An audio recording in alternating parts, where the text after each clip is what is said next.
नमस्कार अमरावती शहरातील राडगाव ते छत्री तलाव मार्गावरील नॅशनल हायवेवर मंगळवारी सायंकाळी एक भीषण अपघात घडला। मद्यधुंद अवस्थेतील एका वाहन चालकाने दुचाकीला मागून जोरदार धडक दिली। या अपघातात दुसऱ्या दुचाकीवरील महिला गंभीर जखमी झाली। धडकेनंतर दुचाकी रस्त्यावर फरफटत गेल्याने महिला गंभीर जखमी झाली। घटनास्थळी उपस्थित नागरिकांनी तत्काळ मदत करत जखमी महिलेला रुग्णवाहिकेद्वारे जिल्हा सामान्य रुग्णालयात दाखल केले। महिलेच्या डोक्याला गंभीर दुखापत झाली आहे, तर दुचाकी चालवणारा मद्यधुंद इसम सुद्धा या अपघातात जखमी झाला आहे। प्रत्यक्षदर्शींनी दिलेल्या माहितीनुसार धडक देणारा चालक अतिवेगात होता आणि पूर्णपणे मद्याच्या नशेत असल्याचे सांगण्यात आले। अपघातानंतर तो बेशुद्ध अवस्थेत होता। या निष्काळजीपणामुळे महिला गंभीर जखमी झाल्याने संतप्त नागरिकांनी त्या दुचाकी चालकाला बदडले। दरम्यान पेट्रोलिंगवर असलेले आरटीओ अधिकारी तत्काळ घटनास्थळी पोहोचले आणि परिस्थिती नियंत्रणात आणली। गाडगेनगर पोलिसांना माहिती देण्यात आल्यानंतर पोलिसांनी धाव घेत चालकाला ताब्यात घेतले। चालक अतिशय मद्यधुंद अवस्थेत असल्याने तो कोणतीही सुस्पष्ट माहिती देऊ शकत नसल्याचे पोलिसांकडून सांगण्यात आले। चालकाविरुद्ध पोलिसांकडून कायदेशीर कारवाई करण्यात आली। या घटनेमुळे राष्ट्रीय महामार्गावरील वाढत्या मद्यधुंद वाहन चालकांच्या प्रश्नांवर पुन्हा एकदा गंभीर चिंता व्यक्त होत आहे।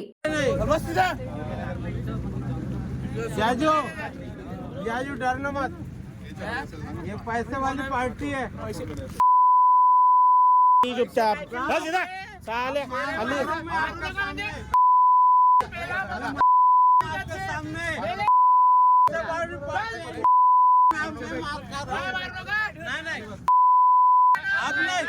अब नहीं, मैंने मार खाऊं दो चार आपके सामने।